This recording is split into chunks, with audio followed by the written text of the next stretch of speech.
welcome back to 2024. This is question 5. So, question A here. The image shows a supermarket checkout.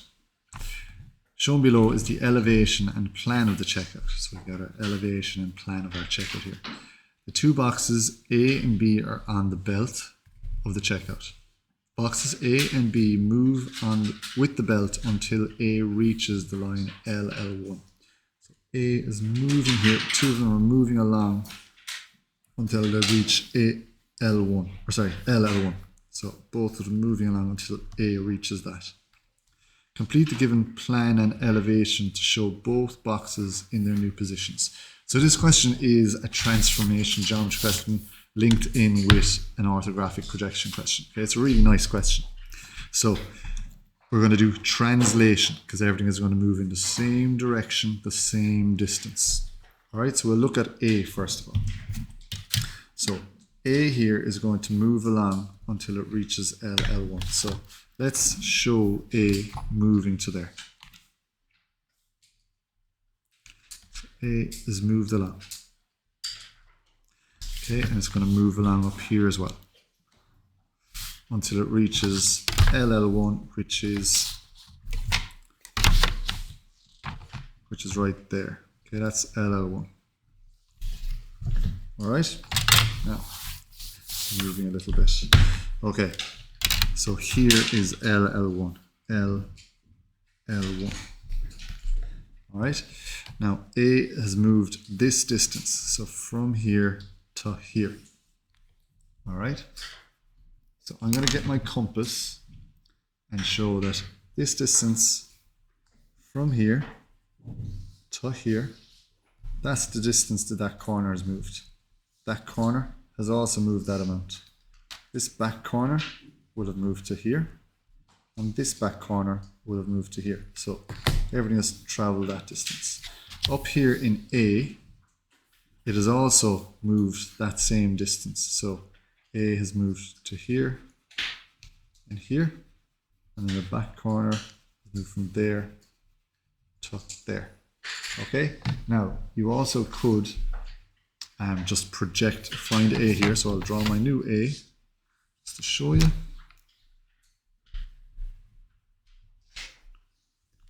Let's draw. Here's A and A. Okay, so I actually could just project that vertically. So that's your other option. If you find it in one view, you can project to the other. So that's why it's nice being an orthographic projection question. So we've back edge, front edge, and the top. Okay, so A has slid across into that new position. Now B is also going to move this direction, So let's just show it moving that path. So I'm going to have points moving along there. And that has already gone.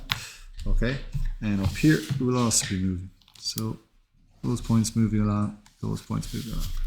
Okay. So B will all, because A has moved as far as there, B has also moved the same distance. So that distance again on my compass, B has moved from here to here, here to here, there, and last point. So I can draw B in its new position.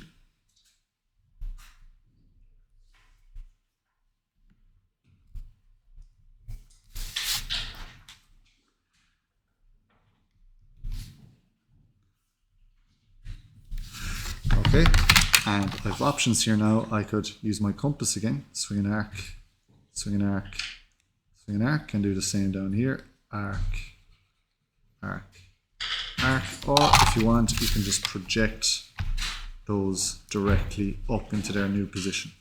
So it's up to you how you want to do it.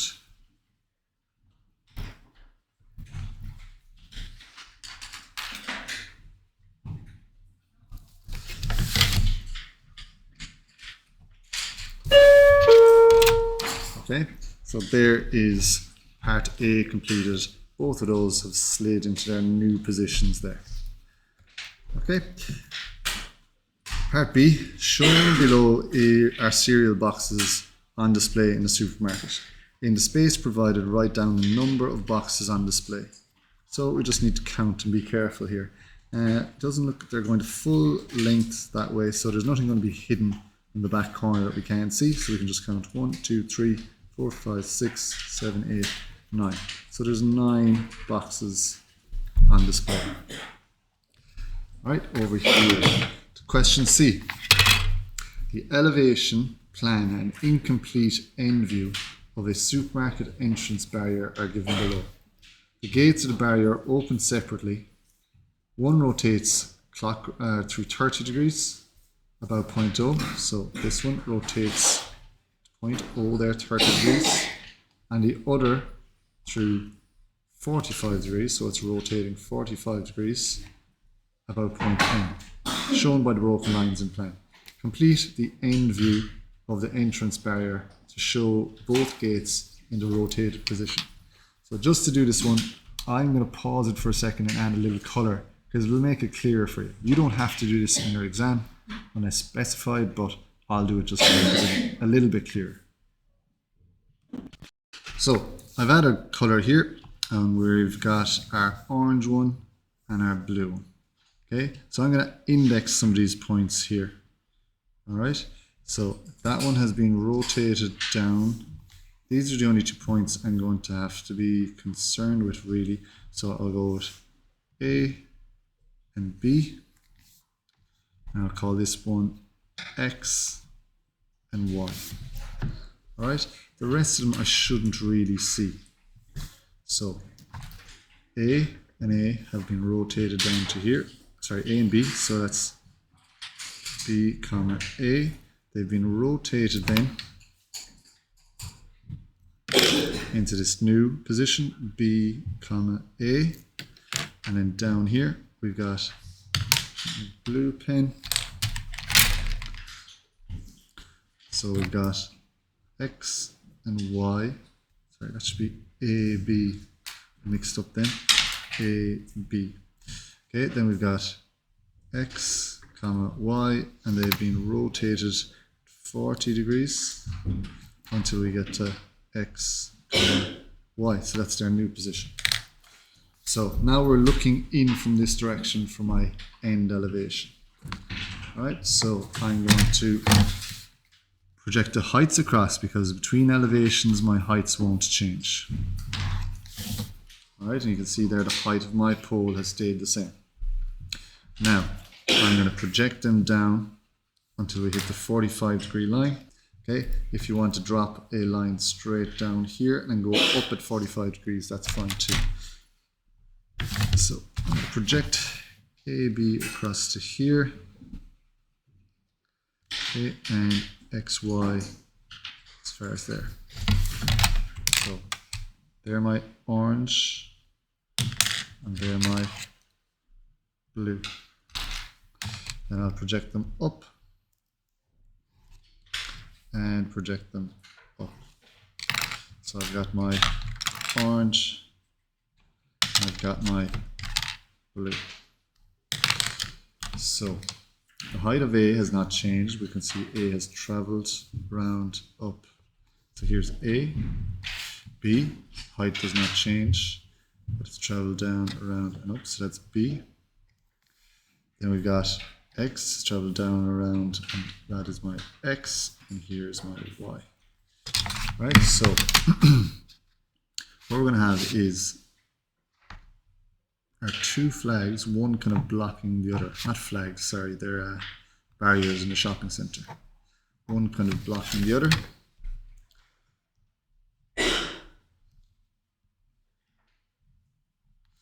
Alright, so just so that makes sense to you, if I'm standing here, this barrier is blocking that barrier. So we're going to have that orange barrier as far as there.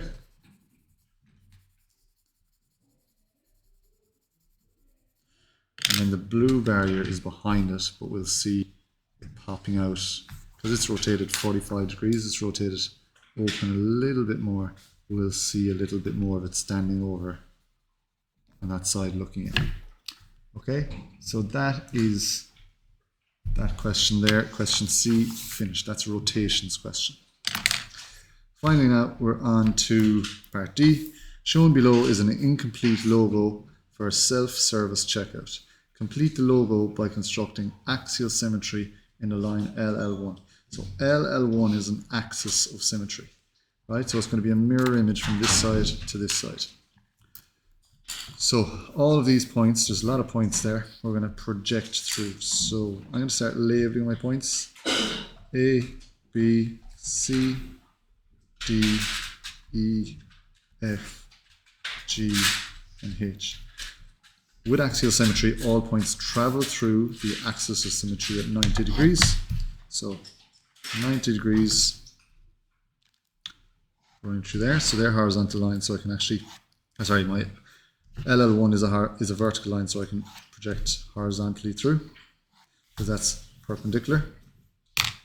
Now, the distance on one side of the line will be equal to the same distance in the opposite. So the distance from L1 to F will be the same out here.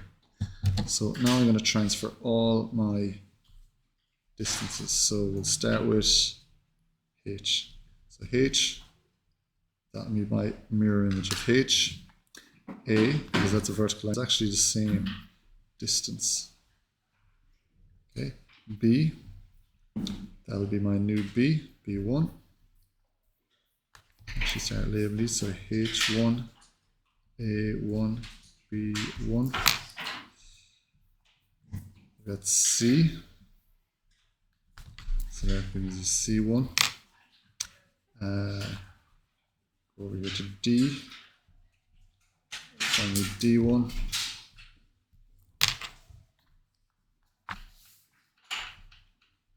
Distance to E, swing there, E1, up to F, F1, and then distance to G, that will find me G1. Okay, now you probably don't need to do all of those points, you could just find some of these naturally by projecting. If you got the outside, that'll be fine. So let's just draw all of those, so I can do those horizontally.